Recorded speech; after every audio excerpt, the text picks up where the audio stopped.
আধুনিকতার যে উদ্ভব হয়েছে বাংলাদেশে বা সারা পৃথিবীতে, সেখানে মনে হবে যে আমরা একটা ইতিহাস একটা খণ্ডিত হয়ে এসছে। আধুনিকতার আগের যেন ইতিহাস থেকে আমরা ছিঁড়ে বিচ্ছিন্ন হয়ে চলে এসেছি, কিন্তু মানুষ তো হাজার বছর ধরে আছে।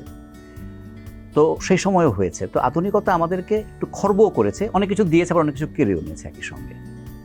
তো এই জন্য কবিতা পড়তে গেলে আমি সবসময় চেষ্টা করি যে আমি কি ধরা যাক পশ্চিমের যে কবিতা আছে তার বাইরের কবিতাতে যেতে পারি কিনা, ইউরোপ আমেরিকার বাইরেও কি, ধরা যাক মিডল ইস্টে মধ্যপ্রাচ্যে কী কবিতা লিখেছে, আফ্রিকাতে কী কবিতা লিখেছে, এশিয়ার অন্যান্য অঞ্চলে কী করি আমরা খবর রাখি না, কিন্তু আমি রাখার চেষ্টা করি এই দিক থেকে। আমাদের আধুনিক সময়ের বিয়ন্ডে বাইরে যারা লিখেছেন তাদের মধ্যে কি কোনো মহত্তম কবিতা আছে কিনা। তো সুলেমান গীতিকে অ্যাকচুয়ালি করেছি তো আমি অল্প বয়সে করেছি, তখন আমার বয়স কত হবে, 24-25 হবে বয়স। সেই সময় আমি তখন বাইবেল পড়তে পড়তে আমি এই যাকে আমরা পয়গম্বর বলে মানি, এবং অনেকগুলো ধর্মে পয়গম্বর মানে বিশেষ করে এই ইয়ের মধ্যে যারা নাকি মধ্যপ্রাচ্যে যে ধর্মগুলো উদ্ভব হয়েছে সেই ধর্মগুলো প্রায় প্রত্যেকে তাকে একজন গুরুত্বপূর্ণ নবী হিসাবে মানে।